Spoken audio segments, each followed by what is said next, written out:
은퇴 후 세계 여행 왜 이렇게 끌릴까? 회사나 병원 등에서 일하느라 하루하루가 어떻게 흘러가는지 모르고 살다 보면 어느 날 이제 은퇴할 때가 됐구나 하고 깨닫는 순간이 옵니다. 그러면 대부분 남은 인생은 좀 여유롭게 즐기며 살고 싶다. 이제 노동보다는 내가 하고 싶은 걸 해볼 때다 같은 생각을 하게 되죠. 그중 세계 여행은 가장 대표적인 버킷리스트 중 하나예요. 58세 의사 남편 이야기도 마찬가지입니다. 30여 년 가까이 병원에서 환자를 보살펴 온 그는 평생을 의료 현장에서 바쁘게 보냈습니다. 워낙 스케줄이 빡빡했던 탓에 가족과 여행다운 여행을 해본 적도 별로 없다고 해요. 그래서 퇴직금이 들어오자마자 이제야 내 마음대로 여행할 수 있겠다는 마음에 큰 결심을 했죠. 당연히 가족들도 처음엔 고생 많았으니 마음껏 즐기시라고 응원했어요. 그런데 결과는 상상도 못한 최악의 결말이었습니다. 그가 어떤 문제를 겪었길래 그런 결론에 이르게 됐을까요? 그리고 그 사례가 주는 메시지는 과연 무엇일까요? 사례 1. 재정 파탄을 부른 오랜 꿈의 무게. 은퇴 후 가장 먼저 생각해야 할 문제는 재정이에요. 사실 직장에서 꾸준한 월급이 나올 때는 별다른 고민 없이 생활 패턴을 유지하기 쉽습니다. 또 의사 같은 전문 직종에 계셨던 분들은 경제적으로 어느 정도 여유가 있을 거라 생각하잖아요. 그런데 이 58세 의사도 예상과 달리 재정 위기를 맞았습니다. 그가 저지른 첫 번째 실수는 퇴직금의 대부분을 세계 여행에 쏟아부었다는 점입니다.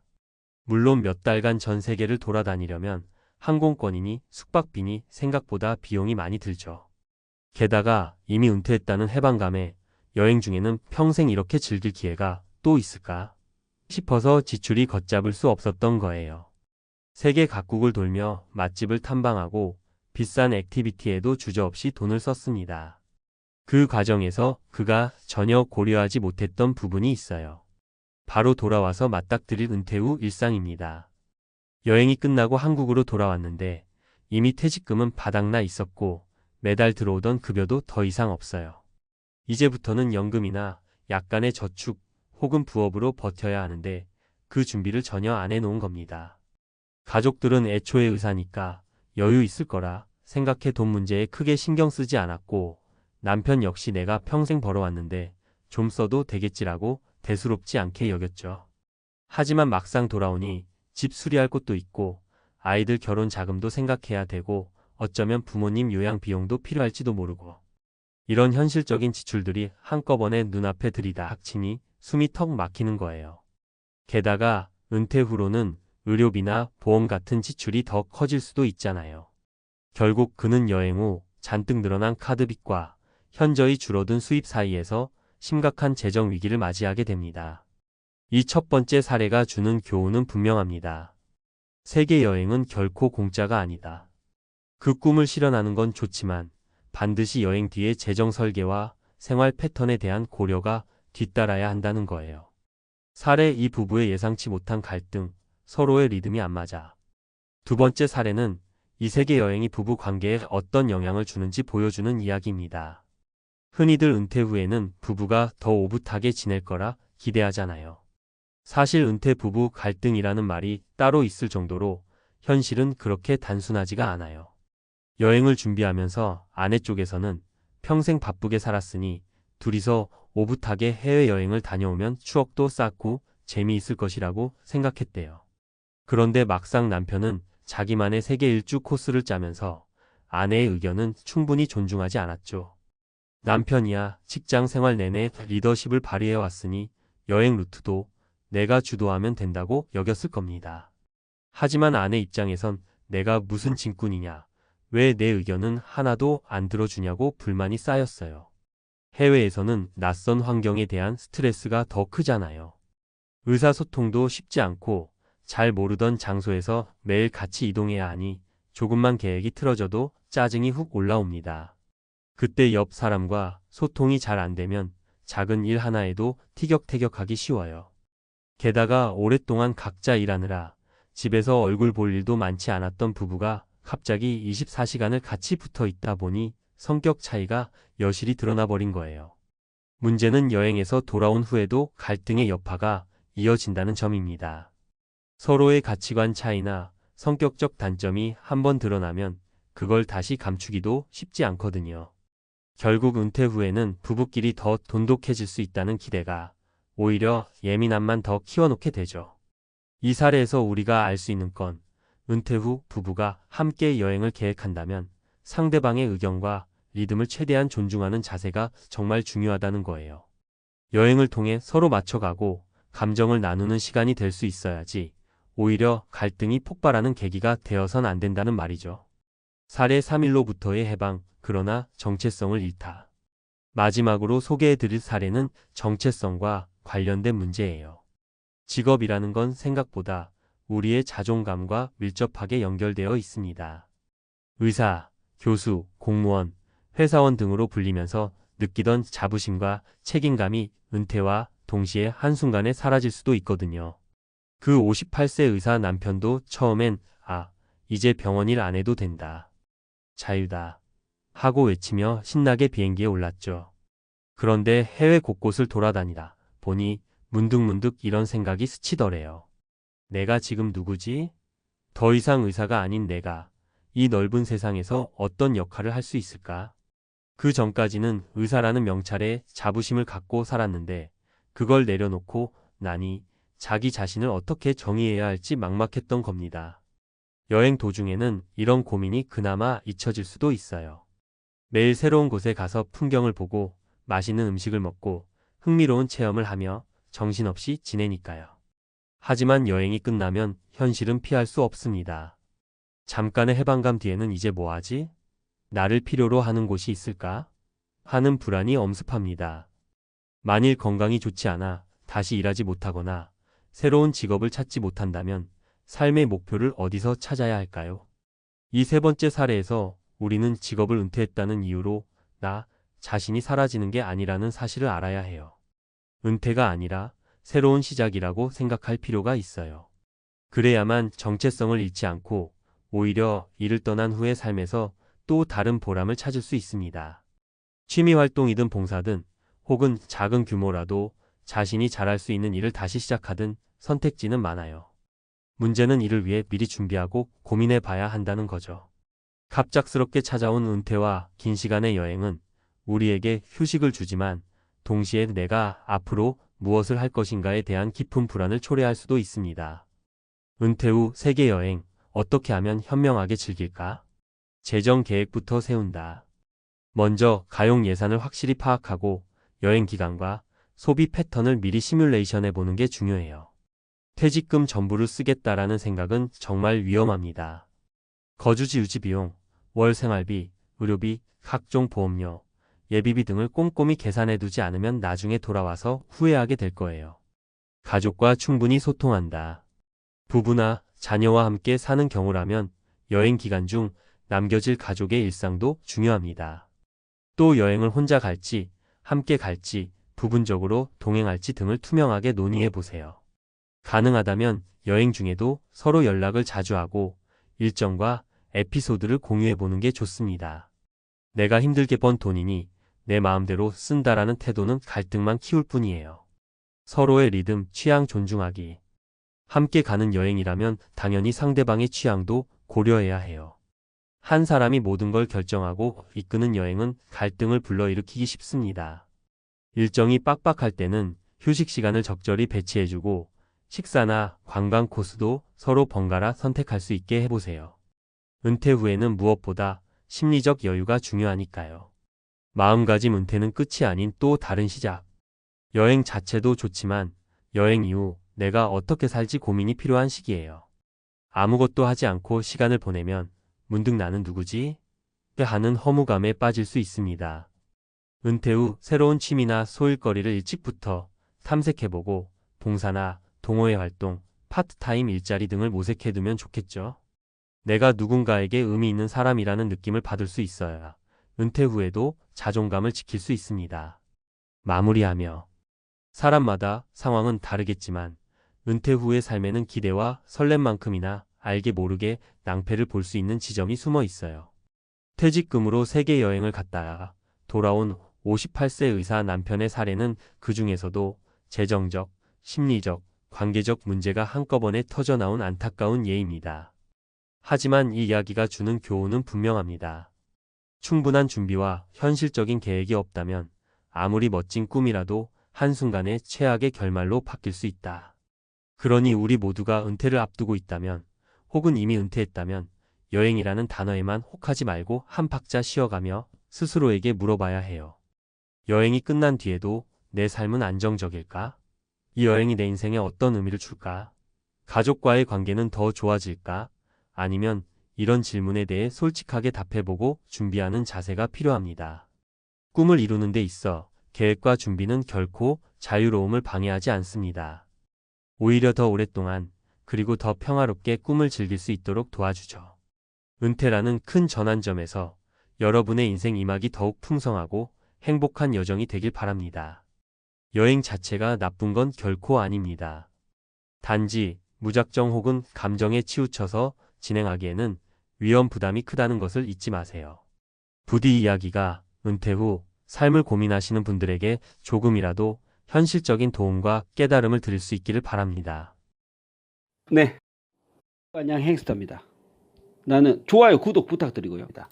나는 평범한 직장인으로 유한양행 주식 투자를 통해 2020년 8천만 원을 벌 것이다. 안정적인 투자로 월 50만 원의 추가 수입을 확보할 것이다.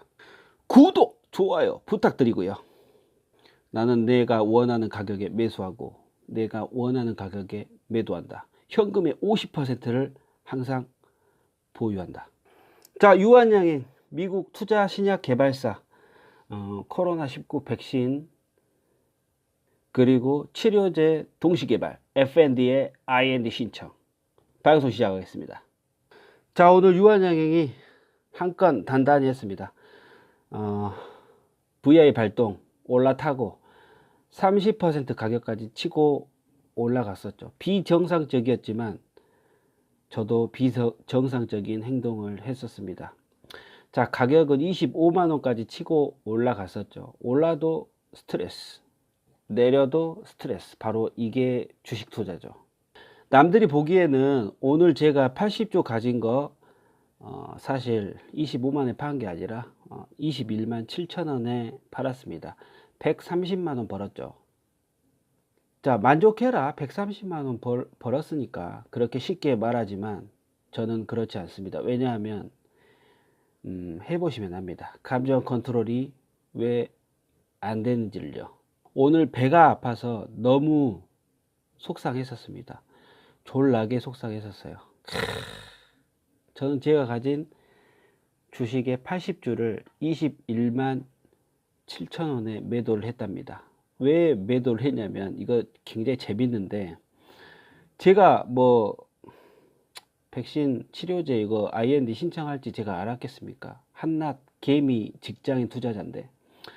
그래서 20만원에 샀으니까 오늘 올라봐야 뭐 21만원이 될라나, 뭐 흐름도 좋고 세계 시장도 괜찮고 해서 21만원까지 가겠지 딱 하고, 오늘 뭐 오전 8시 반에 딱 21만 7천원에 매도 주문 냈고, 제가 이 사실을 알지 못하고 저지른 만행이죠.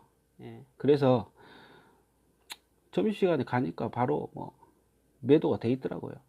갑자기 뭐 백신 치료제랑 백신 다 개발했다 하고 막 난리 부르스를 치길래 한숨만 많이 나오더군요. 자, 25만원까지 치고 올라갔으니까 80주면 한 450만원까지는 벌 수 있었는데, 일단 130만원에서 7차 수익 실현이 됐죠. 130만원. 그리고 21만 7천원에 전량 매도돼서 제가 가진 주식은 없었죠. 성공이지만 마음이 찢어지는 하루였습니다. 제가 그 상황에서 점심을 먹고 생각을 하면서 부해가 나더라고요. 부해가, 화가 치밀렀다 이 말입니다. 그래서 스톱 매매법을 가지고 다시 한번 정신 차리고 제가 지금 현재 원래 어제 방송에서 5배 안전하게 투자한다고 선포를 하고 들어갔는데, 그거 들어간 거 다 매수 처리가 안 됐어요.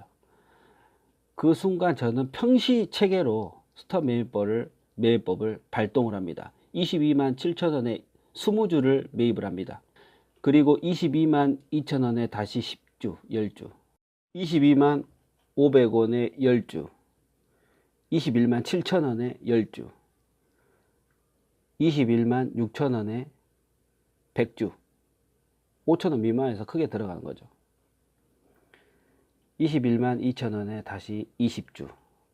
21만 원대 평소 가진 그런 저의 흐름의 선 21만 원대에 약 20%에서 30%까지 치고 들어가는 평시 매매 전략법을 사용을 했었습니다. 자, 결과는 이따 말씀드릴게요. 자, 인간은 역시 다시 또 실수를 합니다. 그렇게 작년에 오르는 말에 타지 말자고 했었고 나의 원칙을 지키자고 그렇게 말했음에도 불구하고 저는 또 무릎을 꿇었습니다. 다만 스톱 매매법을 지켰죠.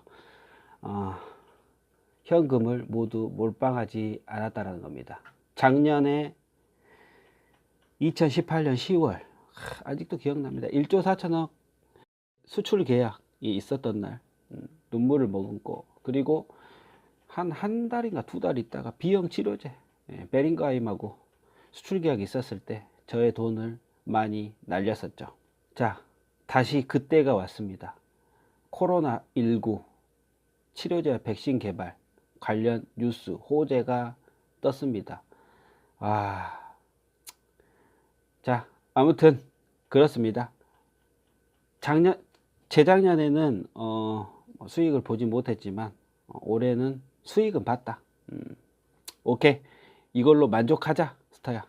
자, 중요한 점 말씀드렸죠. 현금을 조기에 소진하지 말라. 그러면 살 수 있다. 잃지 않을 수 있다. 오케이.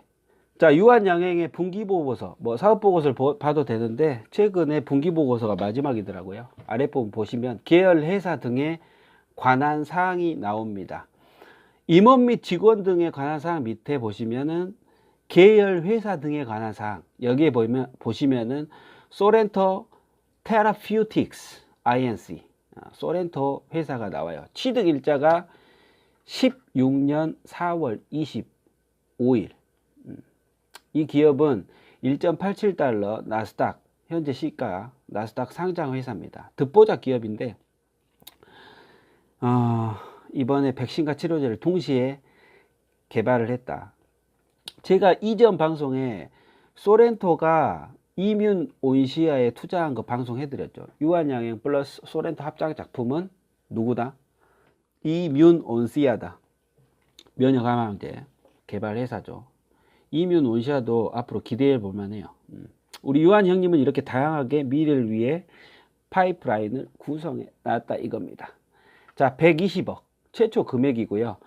180만 주 소렌토 회사에 3.5%의 지분이다. 장부가액은 약 46억으로 기재가 되어 있고요.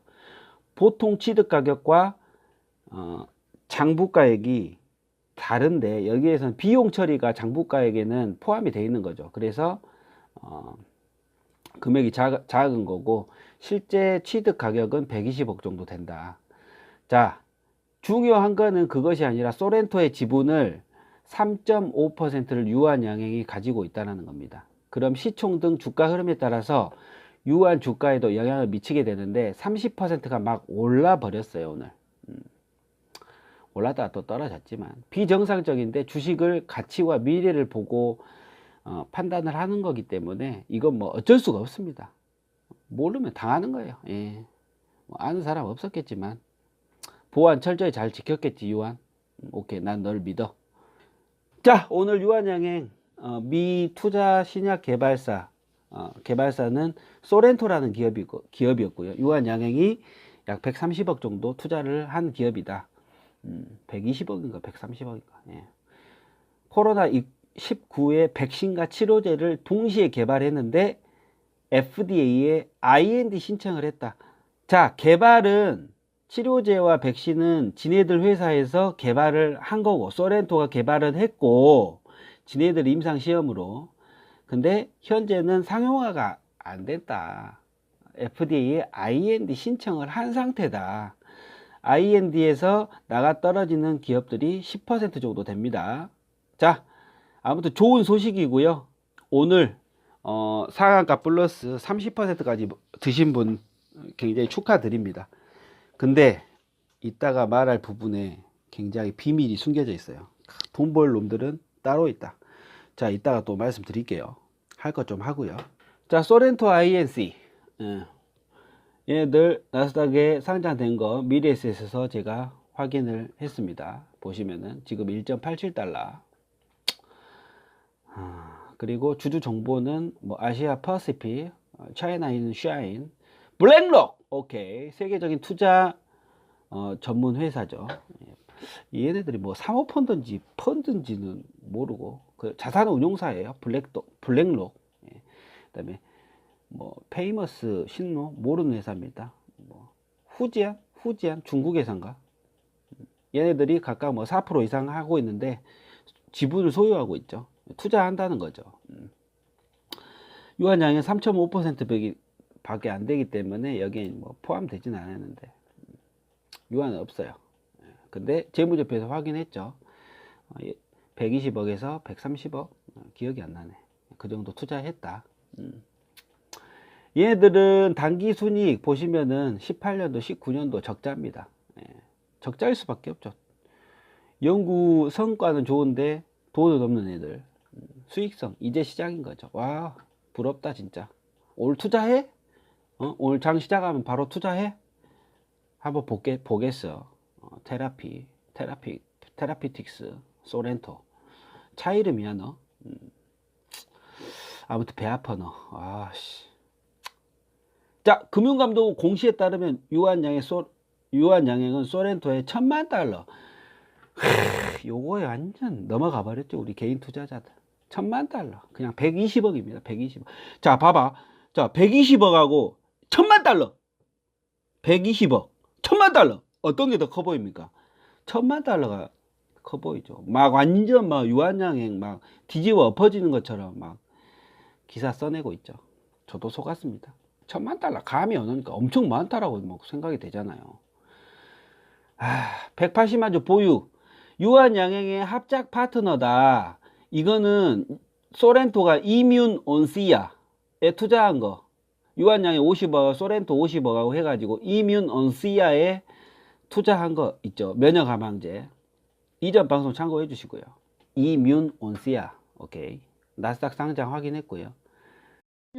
중요한 말 줄임표가 점점점 있는 후에 FND, IND 신청. 자, 동시 개발했는데 동시 개발은 본인 회사에서 하는 거고요. FDA에서 승인을 해줘야 되죠. FDA 승인은 인류, 그러니까 인간 실험에서도 완벽하게 적응이 가능하며 부작용이 적으면서 치료 효과가 있다 라고 하는 겁니다. 근데 IND 신청을 했어요. 그거는 확인해 달라. IND 신청. 자체 임상이 이러하니 확인해 주세요. FDA님, 미국 식품의약국님 확인해 주세요. 이런 겁니다. 확인 후에 어떻게 해야 될지 또 묻는 거죠. 어떻게 뭐 임상을 더 진행을 할 건지 인간에게 해서 어떻게 향후 어떻게 또 판매할 건지 뭐 이런 것들을 뭐 묻는 거예요. 근데 최우선적으로 확인되죠. 왜? 사안이 급한 건이라 희귀의약품으로 딱 지정이 돼 가지고 다이렉트로 가는 거예요. 올 중반경에 회사 입장에 올 중반경이잖아요. 근데 이거는 사항에 따라서 딜레이 될 수는 있습니다. 인간에 돌입한다. 위급하신 분들에게 투여가 돼서 살아나면 끝난 거죠. 일사천리로 들어가는 거죠. 빠르면 올 중반경. 회사 입장에서 진짜 빠르면 올 중반경이 됩니다. 왜냐하면 코로나가 전 세계를 뒤집어 놓고 있기 때문에 일사천리로 진행이 돼요. 어느 정도의 효과만 딱 있다 하면, 왜냐하면 사망 확률을 줄여버리잖아요. 이게 FDA가 하는 일입니다. 사망률을 줄여버린다.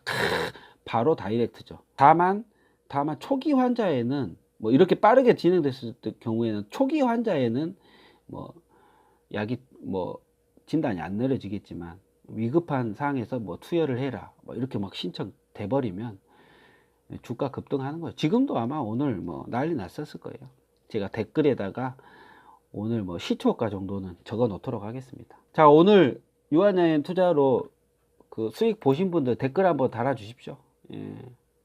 제가 우리 구독자 여러분들도 댓글 다는 거 딱 보면 기분이 좋아요. 저한테 오늘 댓글 다신 분이 공경아님, 대단히 감사드립니다. 80주라도 감축드립니다. 오늘 장 무슨 일일까요?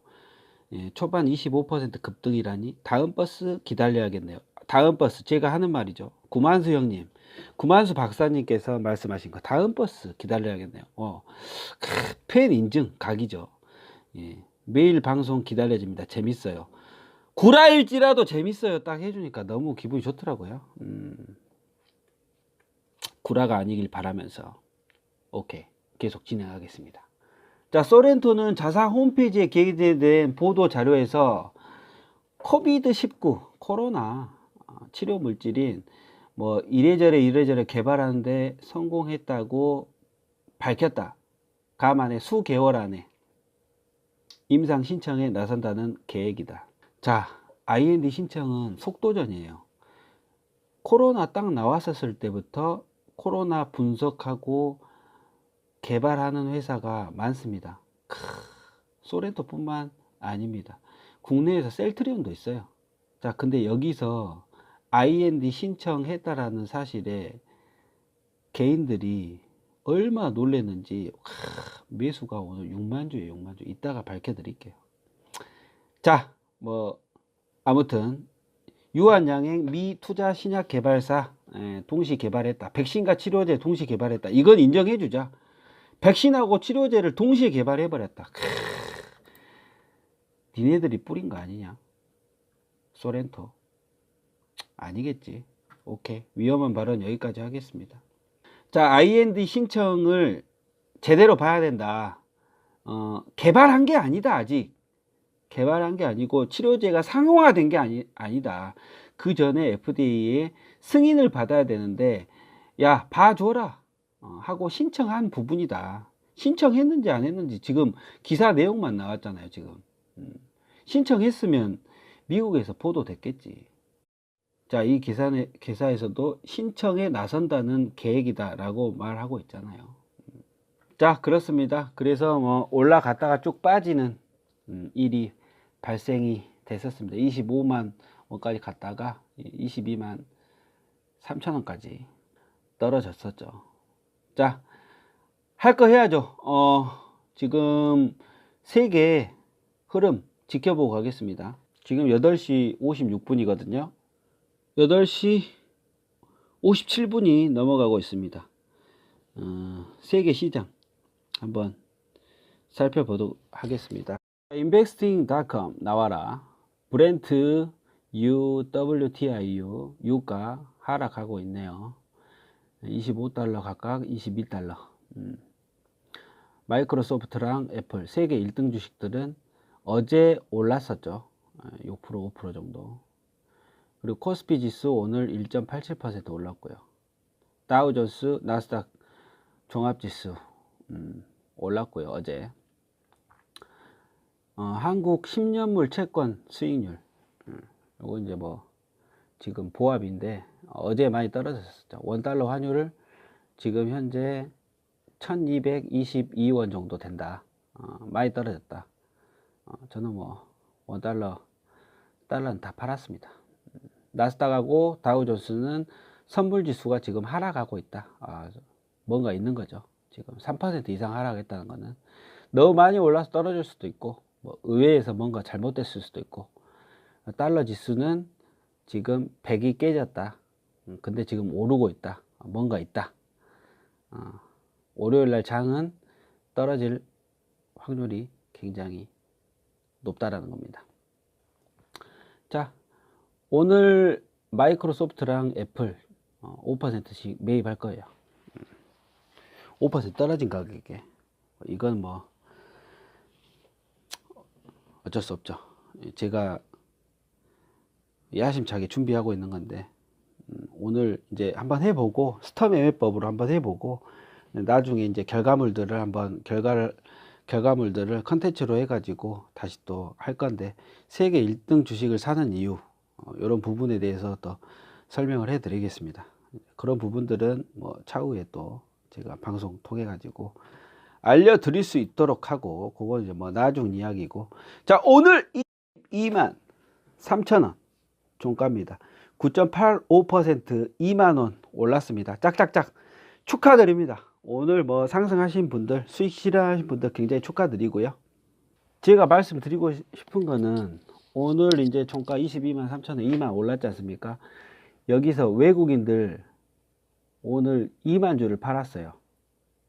기간은 얼마 팔았냐? 7만 9천 주를 팔았습니다. 대단하죠? 금융투자 4,800주, 보험회사에서 보험회사 19,000주, 거의 2만 주 가까이 팔았고요. 투신에서는 15,000주 팔았습니다. 그리고 연기금에 37,000주 팔았고, 사모펀드 2만 주 팔았고요. 장중에 기관하고 외국인들, 기타 법인 이렇게 파는 거 보이십니까? 어마어마하게 팔았죠. 근데 개인은 어떠냐? 개인은 한 6만 주 정도 샀어요. 예. 살벌하죠. 이겁니다. 돈을 풀 수밖에 없는. 유한양의 방송을 들어야만 하는 이유. 몰빵하지 마라. 마음이 아픕니다. 자, 저는 오늘 21만 7천원에 본의 아니게 80주를 팔고 130만원 수익을 얻었습니다. 그리고 오늘도 몰빵하지 않고 부해가 나가지고 22만 7천원 약 20주 정도 샀었죠. 그리고 22만 2천원 또 10주 들어가고, 22만 500원에 또 10주 들어가고, 21만 7천원에 10주 들어가고, 보이시죠? 21만 6천원 100주 들어가고, 21만 6천원에 그냥 매수 놓고 기다리는 거예요. 내가 이 가격을 예측한 게 아니라, 유한양행 23만원 이상에 지금 사면 안 돼, 이런 거를 평소에 알고 있기 때문에 그 이상 안 사는 겁니다. 근데 21만 6천원에 내 현금에 약 10%에서 15% 들어가야 된다는 걸 알고 있는 거죠. 평시대로 제가 스톱 매매법을 실행을 한 겁니다. 21만 2천원에 20주 사고, 그래가지고 평단가 21만 8천원에 해가지고 23만 5천원 오른 가격에 팔았어요. 욕심 부리지 않고. 전량 매도 했죠. 22만 3천원에. 그래가지고 이런 장에서도 약 70만 정도를 벌었다. 그래서 오늘 총 수익이 200만원이 넘습니다. 200만원 정도 돼요. 제가 하고 싶은 이야기는 뭐냐면, 아무리 호재가 나더라도 기다려라. 몰빵 치지 마라. 몰빵 치지 마라. 그리고 최소한 뭐 5%, 5%, 뭐 10%, 10%씩 끊어 들어가라는 겁니다. 내가 현금이 오늘 만약에 예를 들면 3천만 원 있었다 하면은 25만 원에 풀로 찼었을 때 늦게 소식을 접했다면 그냥 10%만 25만 원 사는 거예요. 그냥 뭐 그랬다면, 그냥 유한양이 초보 투자자라면. 오전에 그 시간대가 넘어가면 또 수그러들지 않습니까? 아무리 좋은 호재라고 해가지고 이게 길게 가지 않는단 말이에요. 기다려라, 기다려. 그럼 23만원까지도 오늘 떨어졌지 않습니까? 한 오후 1~2시 정도에. 그러면 23만원에 또 10% 들어가라. 23만원 떨어졌으면 23만원에 더 사지 말고 5천원 가격에 25만 5천원, 22만 5천원에 10%를 들어가라, 이겁니다. 10%, 10%씩 너무 급하면, 물론 장을 안 보고 아예 안 사는 것이 상책이지만 그래도 투자하고 싶잖아요, 사람이. 유한양이 이렇게 큰 호재가 터졌는데, 물론 130억 투자해가지고 얘네들이 뭐 상한가 가고 2~3배 올라가지고 올해 실적에 기여를 한다고 해도, 실질적으로 이 기사를 잘 한번 살펴보면 IND 신청이 수익으로 결정되지가 않는다는 거예요. 그냥 야 FDA야 나 한번 봐주라, 소렌토 나 우리 회사에서 이렇게 임상시험 했는데 어떻게 되는지 한번 검토 한번 해봐라, 이겁니다. 이 기사 내용이. 물론 잘 될 수도 있겠죠. 보수적으로 접근해라, 안정적으로 접근해라. 몰빵 안 했으면 오늘도 땄었습니다. 제 자랑이 아니라 저처럼요. 마음이 아파요. 오늘 개인 투자자가 6만 주라는 수량을 샀다는 것 자체가 손해 보신 분들 정말 많을 겁니다. 제가 딱 2년 전에 그랬으니까요. 자, 아무리 좋은 호재가 있더라도 분할로 들어가라. 안정적으로. 그리고 5%, 5%, 가격이면 5,000원, 5,000원 이렇게 좀 나눠서 들어가라. 유한양행은 20만 원 아래로 떨어져도 그 흐름을, 변동성을 찾는다. 3개월 안에 찾는다.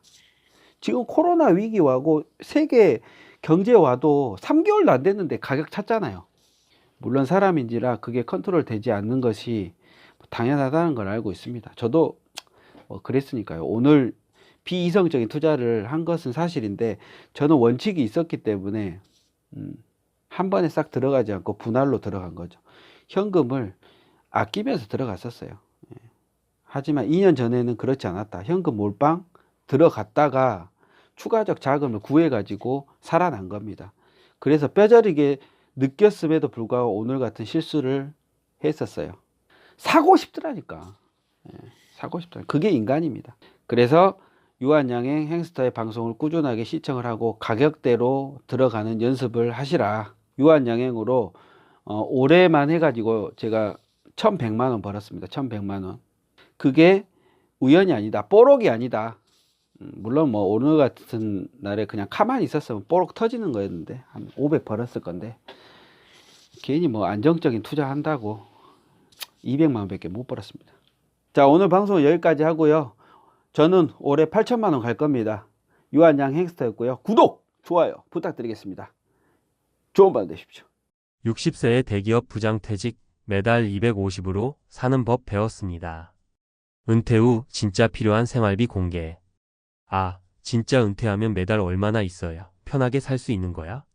이 질문, 요즘 50대 후반에서 60대 초반 분들이 가장 많이 하는 고민 아닐까요? 저도 그랬습니다.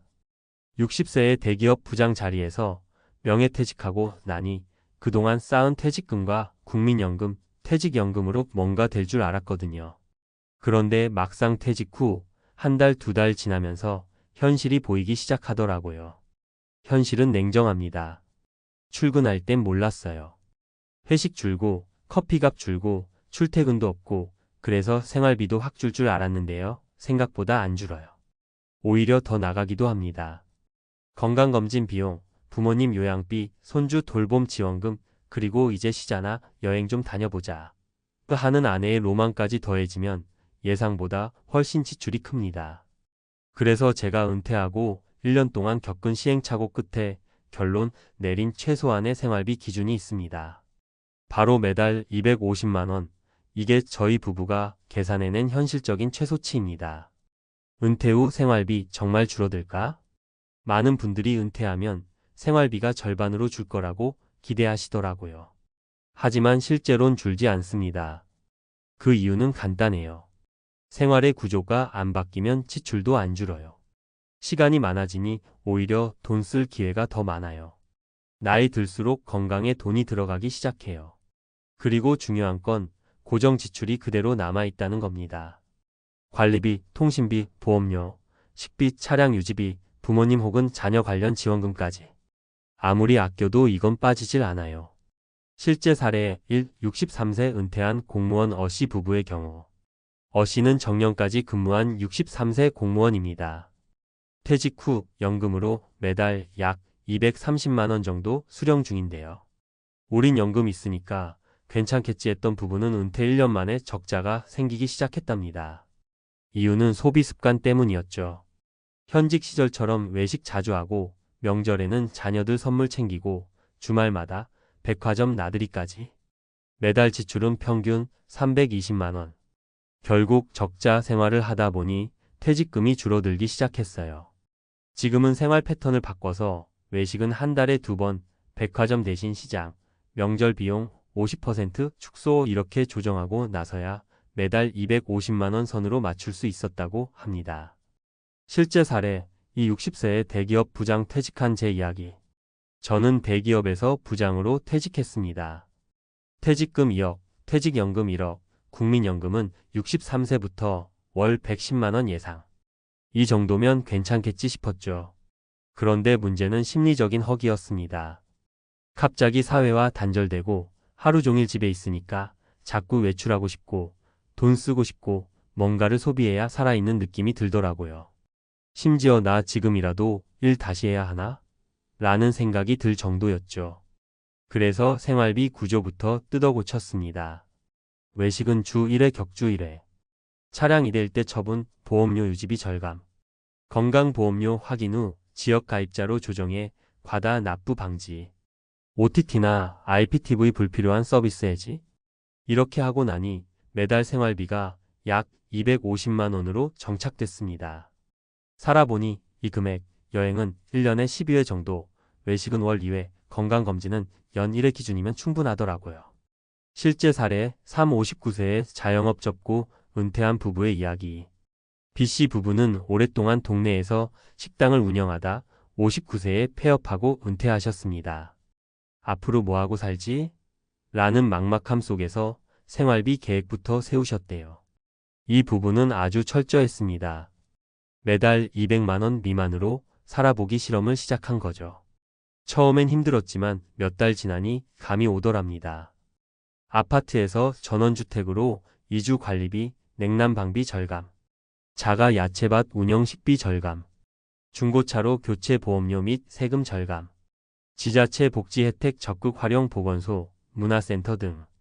결과적으로 월 평균 생활비 190만 원까지 줄이는데 성공. 지금은 소일거리로 텃밭 농사하며 소박하고 만족스러운 생활을 하고 계십니다. 정리하자면 은퇴 후 생활비는 정답이 아니라 선택입니다. 누군가에겐 250만 원이 부족할 수도 있고 또 누군가에겐 180만 원으로도 풍요로운 삶이 될 수 있습니다. 하지만 공통점은 하나입니다. 소비 습관과 생활 구조를 바꾸지 않으면 아무리 연금이 많아도 부족하다는 것. 은퇴 준비에서 가장 중요한 건 얼마를 갖고 있느냐 보다 매달 얼마나 지출할지를 스스로 파악하고 조절하는 능력이에요. 지금이라도 자신에게 꼭 맞는 생활비 수준을 실험해 보세요. 내가 진짜 원하는 노후의 삶은 소비가 아니라 자유와 평온에서 나옵니다. 전문가 칼럼. 60세 은퇴 후 부부가 매달 250만 원으로 사는 법, 최소 노후 생활비에 대한 현실적 접근. 우리 사회는 빠르게 고령화되고 있습니다. 통계청 자료에 따르면 한국의 65세 이상 인구 비중은 2024년 기준 18%를 넘어섰고 2030년에는 25% 이상이 될 것으로 예상됩니다.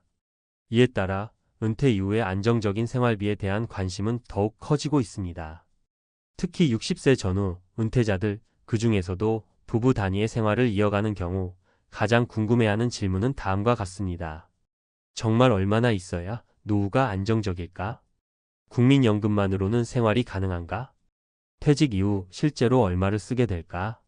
이번 칼럼에서는 60세에 은퇴한 부부가 매달 250만 원의 생활비로 삶을 유지할 수 있는 구체적인 구조와 함께 세 가지 실제 사례를 분석하여 현실적인 노후 준비의 방향을 제시하고자 합니다.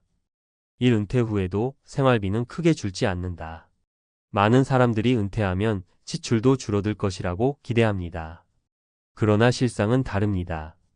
고정 지출은 여전히 남아있으며 오히려 시간의 여유가 생기면서 소비 유혹은 더 커질 수 있습니다. 주요 고정 지출 항목 부부 기준 평균값.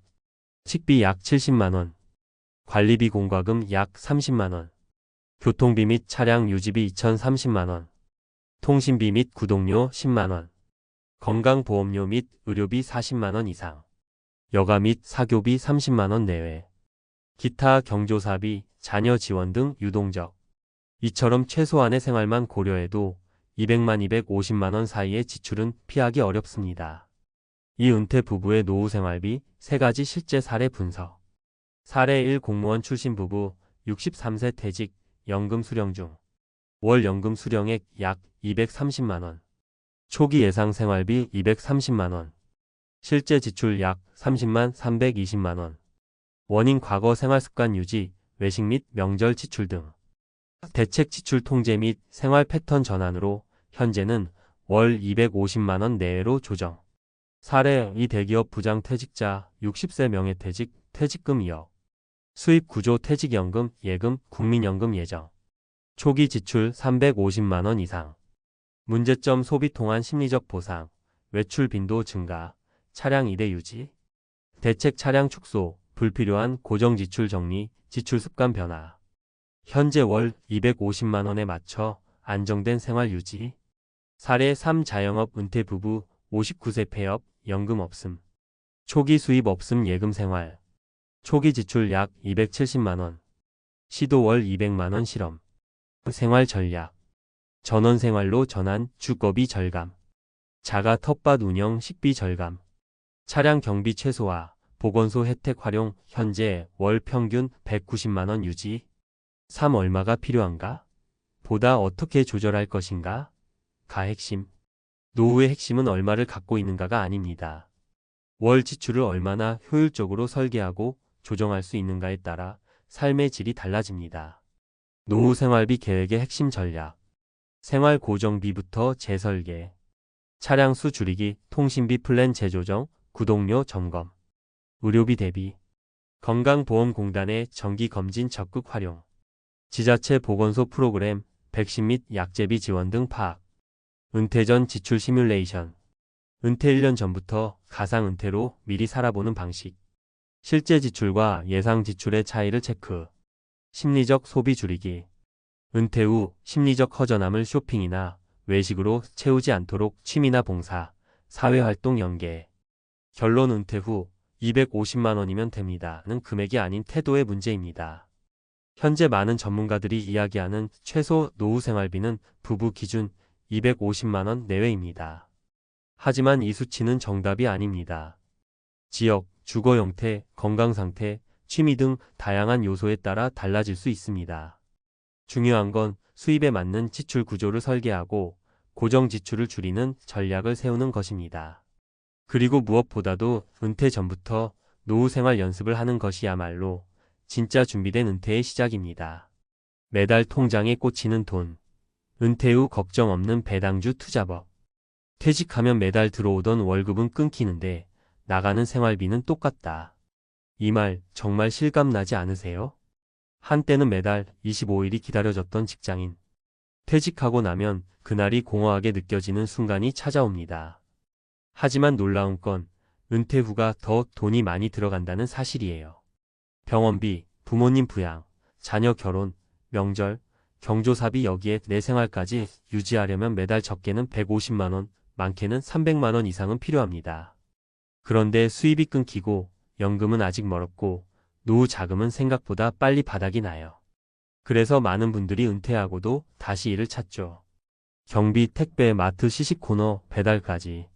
쉬고 싶어서 퇴직했는데 돈 때문에 일해야 하다니 이게 많은 사람들의 현실입니다. 그런데 만약 일하지 않아도 매달 통장에 돈이 꼬박꼬박 들어온다면 어떨까요?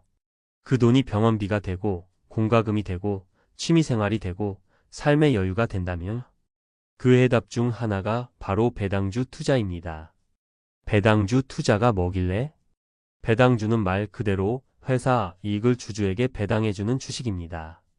연 12회, 많게는 분기마다 배당금을 지급하죠. 이 배당금을 매달 받을 수 있도록 포트폴리오를 짜면 퇴직 후에도 안정적인 현금 흐름을 만들 수 있어요. 주식은 어렵고 위험하다고 느끼실 수 있지만 배당주는 다릅니다. 단타나 차익을 노리는 게 아니라 현금 흐름과 안정성에 초점을 둔 투자이기 때문입니다. 그럼 실제 사례 3가지를 통해 배당주 투자로 은퇴 후 삶이 어떻게 달라졌는지 말씀드릴게요. 사례 1. 60세에 퇴직한 김씨, 월세보다 든든한 배당금. 김씨는 대기업을 35년 근속하고 퇴직했습니다. 연금은 65세부터 나오고 중간에 자녀 유학비로 모아둔 돈도 많이 줄었죠. 그래서 고민 끝에 55세부터 배당주에 꾸준히 투자해 봤답니다. 삼성전자, KT&G, 하나금융지주 등 배당률 46%인 우량주에 매달 50만 원씩 5년 동안 투자했고 퇴직 시점엔 총 3천만 원가량의 배당주 포트폴리오가 생겼죠. 지금은 1년에 150만 원 넘는 배당금을 받습니다. 그는 말합니다. 매달 1015만 원이 들어오는데 이 돈으로 공과금과 핸드폰 요금은 해결돼요. 월세 대신 들어오는 셈이죠. 심리적으로 너무 든든합니다. 사례 2. 혼자 사는 58세 여성, 배당주로 심리적 안정감 얻다. 58세에 이혼 후 혼자 살아가던 박 씨는 늘 미래가 불안했어요. 노후가 걱정돼 잠이 안 올 정도였죠. 퇴직금 일부를 가지고 고배당 ETF와 미국 배당 귀족주에 분산 투자했습니다. 처음엔 겁도 났지만 3년간 꾸준히 공부하고 실천하니 매년 34% 수익률의 배당금도 늘어났습니다. 지금은 월 평균 20만 원 정도의 배당을 받고 있고 이 돈으로 책도 사고 영화도 보고 여행도 다닙니다. 남편 없이 직장 없이도 내가 나를 돌볼 수 있다는 자신감이 생겼어요. 사례 3. 70세 은퇴자, 배당주로 용돈벌이 이상의 의미를 찾다. 70세 이 씨는 퇴직하고 나서 무기력했어요. 아침에 일어나도 갈 데가 없고 돈 쓰는 게 두려워서 바깥 활동도 안 하게 되었죠. 그러다 자녀가 알려준 리츠 REITs 배당주에 흥미를 느끼고 투자 시작. 월세 수익처럼 분기마다 배당이 들어오고 인터넷 카페에서 투자 후기를 나누며 활력이 생겼습니다. 매달 56만 원이지만 이걸로 손주 용돈도 주고 아내랑 커피도 마십니다. 돈 그 이상의 재미와 보람이 있어요. 배당주 투자 이렇게 시작하세요. 우량주 위주로 고르기. 삼성전자, SK텔레콤, KT&G, 하나금융지주 같은 10년 이상 배당을 꾸준히 한 기업을 고르세요. 배당 성향이 높고 실적이 안정적인 회사가 좋습니다. 고배당 ETF로 분산 투자. 개별 종목이 어렵다면 TIGR 미국 배당 귀족 ETF, KBSTAR 고배당 ETF 같은 고배당 ETF로 시작하면 부담이 줄어요. ETF는 여러 주식을 묶어놓은 상품이라 위험이 분산됩니다. 매달 일정 금액 자동 투자하기. 배당주도 꾸준함이 생명입니다. 한 번에 큰돈 넣기보다 매달 정해진 금액을 자동 이체에 투자하세요. 시간이 지나면 배당금도 차곡차곡 늘어납니다. 세금도 생각해야죠. 배당 소득에는 세금이 붙습니다. 국내 배당은 15.4%, 해외는 최대 30%까지도 되니 절세 방법도 함께 공부해두는 게 좋아요. 마무리하며 누군가는 배당금으로 노후가 되겠어? 라고 반문합니다. 맞아요. 배당주만으로 노후 생활비 전부를 해결하긴 어렵습니다. 하지만 조금이라도 정기적인 수입이 있다는 건 심리적으로 어마어마한 안정감을 줘요. 그 돈이 많고 적음을 떠나 내가 일하지 않아도 들어오는 수입이 있다는 건 인생을 대하는 태도를 바꿔줍니다. 퇴직 전부터 조금씩 시작해보세요. 배당주 투자라는 작은 씨앗이 당신의 노후를 지탱해줄 큰 나무로 자랄 수도 있습니다. 돈이 통장에 꽂히는 순간 삶의 자신감도 함께 들어온다는 걸 꼭 느껴보셨으면 좋겠습니다. 전문가 칼럼 매달 통장에 꽂히는 돈. 은퇴 후 걱정 없는 배당주 투자법. 퇴직 이후 가장 불안한 감정 중 하나는 고정 수입의 단절입니다. 직장에 다닐 땐 당연했던 월급이라는 흐름이 끊기는 순간 많은 이들이 심리적으로 큰 공허함과 불안에 빠집니다. 더욱이 기대하던 국민연금이나 퇴직연금만으로는 부족하다는 현실을 마주하면 내가 이대로 살아도 괜찮을까라는 근심이 커지게 됩니다. 실제로 통계청 자료에 따르면 60세 이상 가구의 평균 소비 지출은 월 250만 원 안팎입니다. 하지만 대다수의 국민연금 수령액은 그 절반에도 미치지 못합니다. 이 불균형은 결국 노후 빈곤으로 이어지고 많은 퇴직자들이 다시 노동시장에 나서야만 하는 현실을 만들어냅니다. 이러한 배경 속에서 주목받는 것이 바로 배당주 투자입니다. 노동력이 아닌 자본을 통해 현금 흐름을 만들어내는 대표적인 방법으로 안정적이고 예측 가능한 수입원을 창출할 수 있기 때문입니다. 배당주란 무엇인가?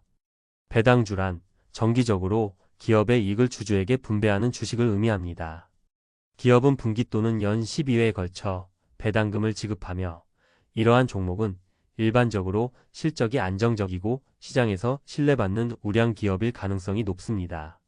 배당주의 가장 큰 장점은 시세 차익을 노리는 단기 매매보다 안정적이고 계획 가능한 투자가 가능하다는 점입니다. 특히 은퇴 이후 수입이 끊긴 상태에서 배당금은 제2의 월급이 되어줄 수 있습니다. 배당주 투자가 은퇴 후 재정 계획에서 갖는 의미. 현금 흐름 확보. 배당주는 정기적으로 수입이 발생하기 때문에 매달 일정한 지출이 있는 은퇴자에게 안정감을 제공합니다. 특히 생활비, 공과금, 통신비, 병원비처럼 고정 지출을 커버할 수 있다면 이는 매우 강력한 재정 안정 수단이 됩니다. 자산의 가치 보존과 증식. 배당금을 수령하면서도 주식의 가치가 상승할 경우 자산 자체의 성장도 기대할 수 있습니다. 특히 꾸준히 배당을 늘려온 기업은 재무적으로도 건전할 가능성이 높습니다. 정서적 안도감. 경제적 여유가 심리적 여유로 이어지는 것은 분명한 사실입니다. 매달 수입이 있다는 것은 단지 돈을 벌었다는 의미를 넘어서 자신이 독립적이고 주체적으로 삶을 설계하고 있다는 감각을 유지시켜 줍니다. 실제 사례로 보는 배당주 효과. 사례 1. 퇴직 전 5년간 준비한 대기업 출신 60대 남성. 김모 씨는 60세에 대기업에서 퇴직 후 55세부터 매달 50만 원씩 배당주에 투자했습니다. 삼성전자, 하나금융지주, KT엔드지 등 배당률이 46% 수준인 우량주 위주로 포트폴리오를 구성했고 5년간 총 3천만 원의 투자금으로 연 150만 원가량의 배당 수익을 올리고 있습니다. 그는 배당금으로 전기세, 핸드폰 요금 등 공과금 대부분을 해결하고 있으며 주식에서 돈이 들어온다기보다는 월세 수익처럼 느껴진다는 말로 심리적 안정감을 표현했습니다. 사례 2. 중장년 여성의 재정 독립 실천. 박 씨는 58세에 이혼 후 홀로 써기를 시작하며 노후 자산 확보에 대한 불안이 극심했습니다. 그녀는 미국 배당 귀족주 ETF와 국내 고배당 ETF를 중심으로 포트폴리오를 구성했고 연 34% 수익률과 함께 매달 약 20만 원의 배당금을 확보하고 있습니다. 그녀는 배당으로 들어오는 수입이 있어요. 지출도 안 무섭고 소비도 즐겁다고 말합니다. 이러한 정기적 수입이 삶의 질을 바꾸는 계기가 되었다는 점에서 시사하는 바가 큽니다. 사례 3. 고령 은퇴자의 심리 회복. 70세의 이모 씨는 리츠 REITS를 활용한 배당주 투자를 통해 분기별로 56만 원의 수입을 얻고 있습니다. 금액은 크지 않지만 손주에게 용돈을 주거나 아내와 커피를 마시는 소소한 소비가 가능해졌습니다. 또한 투자 카페 활동을 통해 사회적 관계도 회복되었고 은퇴 후 처음으로 삶에 재미가 생겼다는 소감을 밝혔습니다. 배당주 투자, 이렇게 시작하십시오. 우량 고배당주 선택. 재무 건전성과 배당 이력이 꾸준한 기업의 삼성전자, SK텔레콤, 하나금융지주 등을 중심으로 포트폴리오를 구성하십시오.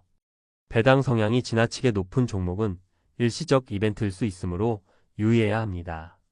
ETF 활용으로 분산 투자. TRGR 미국 배당 귀족 ETF, KODX 고배당 ETF 등 다양한 고배당 ETF를 통해 리스크를 분산시키는 것이 현명합니다. 특히 미국 배당 귀족주는 25년 이상 배당을 늘려온 기업만 포함되어 안정성이 높습니다. 자동 투자 시스템 활용. 매달 일정 금액을 투자하는 적립식 투자 방식을 추천합니다. 시장 타이밍을 피하고 평균 매입 단가를 낮출 수 있습니다. 세금 고려. 국내 배당 소득은 15.4%, 해외 배당은 원천 징수와 종합 과세 대상이 될 수 있으므로 연간 배당 소득이 2천만 원을 초과하는 경우에는 종합소득세 신고에 주의해야 합니다. 결론. 배당주는 은퇴 이후 삶의 안정장치. 배당주는 퇴직 이후의 불확실한 삶을 위한 실질적이고 지속 가능한 현금 흐름 솔루션입니다. 물론 투자에는 리스크가 따르며 단기간에 수익을 내기 어렵지만 장기적 안목으로 준비한다면 월급이 아닌 배당으로 은퇴 후 수입을 만들 수 있습니다. 퇴직 후에도 누군가는 또 다른 직장을 구하고 누군가는 하루하루 절약하며 살아갑니다. 하지만 미리 준비한 사람은 말합니다. 이제는 돈이 내 대신 일해줍니다. 배당주 투자는 바로 그런 인생을 만들어주는 도구입니다. 지금부터라도 작은 금액으로 시작해 보십시오. 당신의 은퇴 통장이 매달 스스로 채워지는 그날을 상상하면서요.